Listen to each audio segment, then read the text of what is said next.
Well, I guess people are concerned over Microsoft's booth size at this year's E3. They're concerned that because of their booth size, that they have nothing, absolutely nothing to show at their press conference. So I'm going to make this video. It was requested by a subscriber, and we're going to talk about, is there a cause for concern? If you're an Xbox fan, should you be worried? Well, let's talk about it, right? What is going on, guys? Thor 19 back again with another video, and sorry that there was no Xbox 2 podcast today. Jez Corden had a Valentine's Day date, so we're going to reschedule that for Friday. But in the meantime, we're going to talk about floor space, and I had no intentions of making this video until someone requested it because I honestly don't think it means anything, but people want to hear my opinion and my take on it, I guess. So here it is. Here's the floor plan space, right? You got Sony, you got Nintendo, the biggest booths there.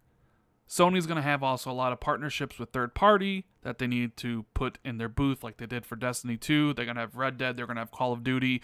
Who knows what else third party partnerships they're going to have that they need to put in their booth space, as well as VR and things of that nature. Now Nintendo, whatever they're going to have.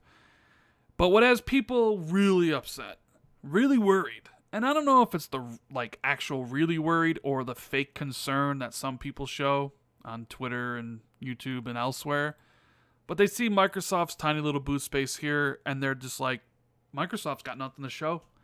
Their press conference is going to be a disaster.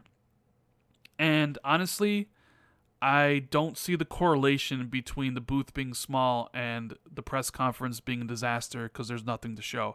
I don't think the two have anything to do with each other, to be honest with you. People had the same concern last year, if you recall. Microsoft lessened their booth size from the previous year, and people raised the same arguments, raised the same concerns. Microsoft's got nothing to show, guys. They reduced their booth size. It means they ain't going to show anything. And sure enough, they showed 42 games, 21 of them with some sort of exclusivity on it. Okay, so we went through that again last year, and now we're going through the same thing this year. Microsoft has an even smaller booth size, and here come the people they got nothing to show. But Microsoft, Sony, and Nintendo basically all just show trailers during their press conferences. Yeah, they have demos too, but those are mostly just staged demos. You don't even really need to have a booth space to run a press conference. You can just run trailers all day long. So I don't think Microsoft having a booth size means they have nothing to show. I think Microsoft is going to have a good show, mainly because they have to have a good show.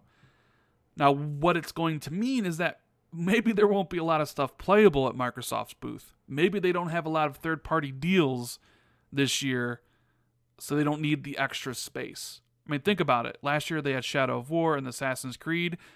More than likely, there's no new Assassin's Creed this year, so no need for that. Same thing with Shadow of War. And the bigger games are going to go at Sony. So what is Microsoft left with? What first-party games are they going to have at their booth?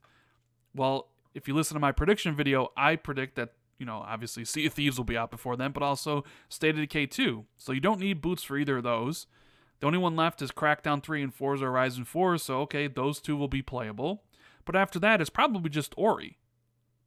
And when they announce Halo 6 at this year's E3, I have a feeling it won't come out until the end of 2019.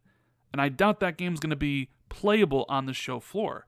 So maybe Microsoft just doesn't need the space because they just don't have the first-party games that they normally would ready. Because I know people are excited about Fable and Perfect Dark and MechAssault and all those games in that leak.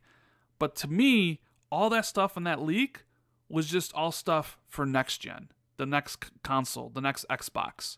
I don't expect any of those games until 2020 at the earliest, really. Maybe 2019. But I don't really expect them playable. I don't expect a playable version of Perfect Dark this year, or a playable version of Fable, or a playable version of MechAssault. I think those are all projects that will come out around, 2020. So they wouldn't be there. And you don't need a lot of playable space to run, trailers and stuff. You can just have a gigantic screen like they have and be like, here's all the trailers or all the games that are coming. Now, there's also, a lot of people don't know this, but a lot of this space here, a lot of Bethesda space, and if you go back, a lot of Sony space here, a lot of this stuff here is cordoned off for meetings. This is where Sony will meet with, executives from other companies, other publishers, other developers, where they get deals done, because it's the one time of the year that everybody in the industry is in the same spot. So there's a lot of meetings. They have a lot of backdoor meetings, press and stuff. They talk. They see behind closed demos of games. They get maybe demos of UI fixes coming. So a lot of this space is basically for the meeting for the press and stuff like that. Now, last year when Microsoft lowered their boot size, I asked somebody at Microsoft what was the reason behind it. It's because they moved all their press stuff and their meetings somewhere else in the convention center. So they didn't need as big as a booth. And I know a lot of people don't know that, but even when I went in 2016, here's another little kind of secret, although it's not a secret to anybody in the press or anybody who maybe went to FanFest, was that in 2016 when I went, you guys know that Microsoft does their press conference at the Galen Center. But they're not done at the Galen Center after they do the press conference. They tear it down and they have demo stations set up at night. They have 2 nights of press events. And I was invited to one of them when I went in 2016 when I broke 1 million gamer score. It's basically for influencers and like high up press. Like when I was there, I saw Pactor, I saw a bunch of huge Twitch people, huge YouTube stars, people from the press, from Polygon, Kotaku, IGN, like Ryan McCaffrey and stuff. They were all there. And what were they doing? They basically had all the games you could possibly imagine set up in this space. The Gears, Sea of Thieves, Tekken 7, Super Lucky's Tale, all there, basically, right? And Gears of War 4 was only playable at that event. In 2016, when I went, Gears of War 4 was only playable at this super exclusive event. And it wasn't even playable on the show floor that year. So a lot of the press will get their hands on at these events. They have one for the US press and then another day for the foreign press. So I kind of find the concern of Microsoft's boot size to be a little bit laughable from people who don't go to E3 and don't know what it's like and don't know that most of the space, a lot of the space is taken up by meetings, don't know that Microsoft has off-site events to cater to the press so they can play their games and talk to developers and all that kind of stuff. It's just kind of, they just don't know. They're just not informed. I'm not saying they're ignorant. They just don't know. Well, maybe they are ignorant because they haven't been there. I've been there once. I know what it's like. I was at these things. And Microsoft also mentioned through Aaron Greenberg that they're going to be at E3 in a big way at the LA Convention Center and beyond, which means to me that, they're going to have FanFest again, which is a lot of, the fans can come in, meet the executives, play a lot of games, meet fellow Xbox fans, and it's really set up similar to that event I was talking about. It's just a bunch of stations with games. And honestly, I think they're going to do like an EA, where EA has EA Play somewhere else.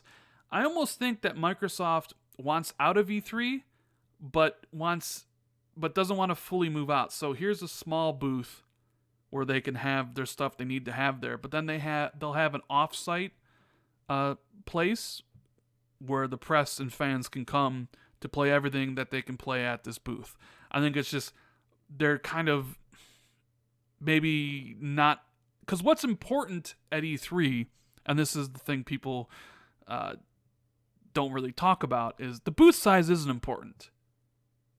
People judge E3 because the majority of people watching aren't going to these booths. Who wins and who loses E3 is determined by the press conference. That's a fact. Microsoft could not have a booth there at all, period. But if they had the press conference where they showed a bunch of awesome new games coming to the Xbox One platform, people will say they won. It doesn't matter if they don't have a booth, because at the end of the day, people are going to judge them on the press conference that is watched by millions of people. yeah, sure, the journalists will put out their impressions of some of the games they played, and that is important, but Microsoft is still giving that to them in the ways I mentioned. So don't let anybody confuse you here. The size of the booth doesn't determine whether or not somebody's going to win or lose E3. It's what you show at your press conference. It's why people have been so high on Sony these last few years, because Sony has a pretty good press conference with games people want. So if Microsoft shows up and they show a killer Halo 6, they show off a new IP, they show off Fable, they show off all this stuff, people are going to be like excited. And they're not going to care one bit that their show floor was a quarter of the size of last year, which was 2/3 the size of the year before. They don't care about that because they're not going to be there. But, concern. I mean, that's all what it is. Am I concerned about it? No. Will I be concerned about it if Microsoft has a poor E3 showing? Yes. They've gone 2 years now without a new IP announced. So that is one thing I'm looking for. So the press conference itself is what I'm concerned about. The booth size at E3 that more than likely I'm not going to and I'm not going to be there, I'm not concerned about at all, because I'm not going to be there to play those games. And if you're not going either, you shouldn't be concerned at all either. Anyways, that's the video, guys. I hope you enjoyed it. If you did, hit that like button, share it out on social media, hit the sub button if you're new to the channel, notification bell so you're always notified when I drop new content. Thank you guys so much for watching. I hope the subscriber that requested this enjoyed the video, and I'll see everybody in the next video. Later, guys.